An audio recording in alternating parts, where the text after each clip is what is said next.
pertanyaannya nih Om, seperti apa? Ya, kalau kita perhatikan kan ada suatu delik ya, ada orang lainnya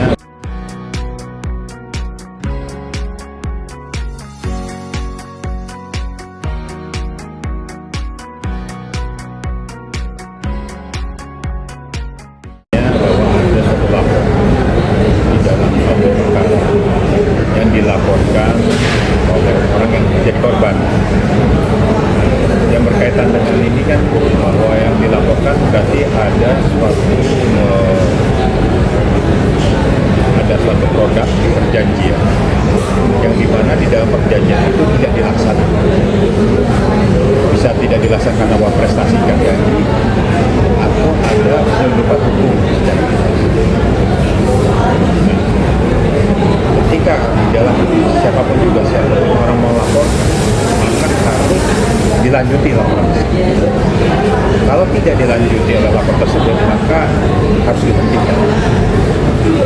Proses di dalam kepolisian itu kan ada 3 proses. Pertama, klarifikasi, penyelidikan, dan penyidikan. Pertanyaannya, sudah sampai di mana nih proses? Sehingga dalam kasusnya kita ya, menurut saya bahwa penyidik kepolisian lagi sedang mempelajari secara anatomi apakah ranah ini masuk ke dalam perkara pidana atau perdata. Karena pastinya kan ada batas waktu ya dalam laporan. Apa batas waktu laporannya? Bahwa setiap perkara yang dilaporkan harus ada lanjutannya. Ya, ketika dilaporkan seseorang jadi terlapor, lalu ada klarifikasi. Nah, klarifikasi menentukan apakah ini masuk laporannya masuk perkara pidana atau tidak, atau perdata atau apapun ya. Memanggil para pihak untuk mengklarifikasi. Setelah itu baru ada diskresi namanya dari penyidik. Apakah kasus ini dilanjutkan? Tapi maksudnya kan udah di Polda, Mabes gitu ya kan, sampai ke Polda lagi. Akhirnya nih Gigi sama Mama Rita sendiri mangkir nih Bang. Seperti apa nih Bang? Biasanya kalau laporan dari Mabes, karena Mabes mungkin hanya bisa menjawab bahwa ini wewenang yurisdiksinya di Polda, maka turunkan. Maka biarlah nanti Polda yang punya yurisdiksi. Bukan Mabes tidak mau mengurus, tapi kan banyak sekali kan persoalan pekerjaan dari Mabes Polri. Maka itu secara hukum bukan berarti tidak diproses, tapi akhirnya diberikan kepada kepolisian daerah untuk mengurusi perkara tersebut. Arti yurisdiksinya lah tetap sama kepolisian, tapi beda di Polda. Gitu. Bang, artinya kalau misalnya kayak gitu bisa masuk ke pemalsuan nggak sih? Kan dugaan, Oh, ya. praduga ya. Yang dilaporkan apa dulu? Yang dilaporkan adalah tentang pemalsuan. Maka apabila dia merasa bahwa dalam produk perjanjian itu dia tidak pernah mendatangani, maka dia melaporkannya pasalnya dengan pasal 263 pemalsuan surat, apakah pasalnya 266 memberi keterangan palsu atau memasukkan surat di 264 gitu ya, memasukkan keterangan data atau autentik gitu.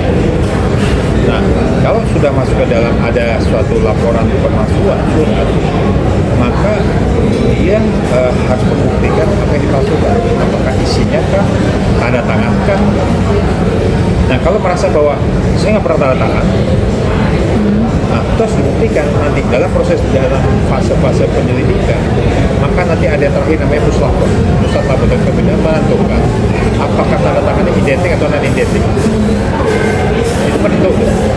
Kalau dia memaksa tidak pernah mau tanda tangan. Tetapi apabila memang isi produk yang dipalsukan, misal saya tanda tangan saya nggak tahu isinya, itu kesalahan siapa? Tanda tangan. Namanya syarat sahnya produk perjanjian adalah sepakati kedua mendatangkan. Oh saya nggak pernah baca itu, ya salahnya ada sendiri, kenapa nggak baca? Kecuali di sini ada pemalsuan, merasa tidak tahu atau menjadi korban ya, bahwa seakan-akan pemalsuan surat itu adalah seakan-akan surat itu menjadi benar pada aslinya palsu, isinya benar tapi dibilang palsu atau sebaliknya. pemalsuan surat itu harus dibuktikan dengan adanya korban. Pasal 263 itu artinya gini, ada pemalsuan surat, lalu ada korban. Korbannya apa? Dengan memasukkan surat inilah saya nggak bisa menjual rumah, tidak bisa menghasilkan uang.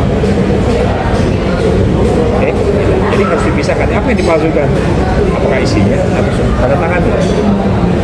Tapi kalau ini kadang benar, tapi saya nggak tahu. Itu kesalahan mereka. Jadi tetap hukum itu tidak menyatakan seperti itu, kecuali dalam kondisi apa?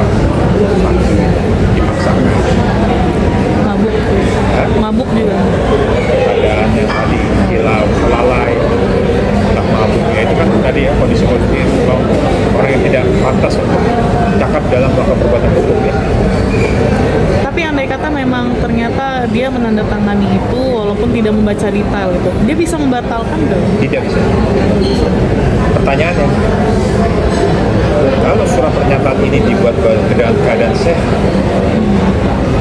tanpa unsur paksaan dari pihak manapun dan sebagai kekuatan hukum ada bahasa klausul itu saya kan berarti artinya surat pernyataan ini dibuat dengan keadaan kondisi sehat, bersehat dan mau, tidak bisa main sebelah mata. Oh saya itu karena dipaksakan dan sama suruh ada pembahasan kecuali ada pemaksaan, ada ancaman. Berarti bisa jadi hal itu yang ngebuat alot ya bang, karena kan dia Gideon ini udah ke Polres, sudah penyidik akhirnya berpikir ini ranah bukan pidana, tapi perdata, bukan prestasi. udah ada pilihan lain. Kalau untuk kepolisian menurut saya ini mungkin digelar perkara akan berhenti. Untuk Gideon sendiri mungkin ada solusi lain nggak ada? Dari siapa? Untuk Gideon sendiri nggak ada? Salah satunya adalah dia melakukan gugatan, ada kerugian apa, ada apa prestasi apa, itu gugatannya, ikat janjinya di mana? Kan ini masalah ikat janji, masalah buat prestasi, gitu. Bukan masalah adanya suatu kontekstual menggelapkan barang, menggelapkan harta. Walaupun judulnya ini harta gue nggak dikasih gitu kan, karena ada konsensualisme, adanya produk perjanjian tadi. Mungkin terakhir ya bang, kalau misalnya ternyata keadaannya seperti untuk kasusnya Gideon ini semestinya dari abang sarannya apa mungkin solusinya untuk entah kekeluargaan kah atau apa? Pertama harus dibaca bicara antara dialogis lah ya, dua pihak. Kan dulu saya punya harta. Setelah itu kita buktikan kalau memang nggak ada deadlock, dia buktikan di kasus perdata gugatan bahwa ini harta berasal dari mana dan harta ini ekonominya atau tidak. Nah nanti ingkrah putusan amarnya terakhir apa, ikutin aturan itu. Nah dari situ baru larinya pidana pintunya kalau ada yang pidana yang dikenakan seorang yang ibaratnya bujuk rayu dalam hal kasus ini sekitar berapa? Nggak ada bujuk rayu di mana? Ini kan kasus, kalau bujuk rayu kasusnya kan apabila penipuan, ini kan nggak ada penipuan. Tanda tangannya benar, cuma isinya menyatakan kapan dapatnya kan, itu kan berarti kan ada hak perdataan, hak kebenaran yang belum dapat terima kan, bukan pidana, menggelapkan. Kalau dibilang, oh iya saya mau hitung-hitungan dulu, mau apa? Terus ngapain digelapin? Oh nggak, dia sama dia, ya kuatin dulu perdatanya, putusan perdatanya seperti apa sampai ingkrah menyatakan harta itu dibagi dua karena misalnya isinya amanah menyatakan bahwa harta ini memang dimiliki kedua pihak, harta ini memang dibagi dua. Nah dari situ kalau ada yang wapres termasuk pintunya pidana.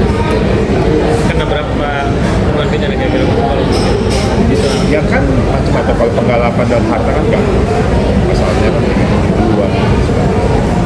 Bisa juga digelap, misalnya dieksekusi atau disita, macam-macam jalanan perdata. Bisa dibilang ini buat pihak kepolisian agak rancu dan bingung. Bukan rancu bingung, polisian menyatakan sebenarnya pengen harusnya menjawab ini kasusnya ranah perdata udah selesai. Gitu kan harusnya cepat melakukan jawaban. Tapi kalau menyatakan bahwa ini kasusnya memang pidana, siapa yang korban, siapa yang melakukan, itu harus dipakai.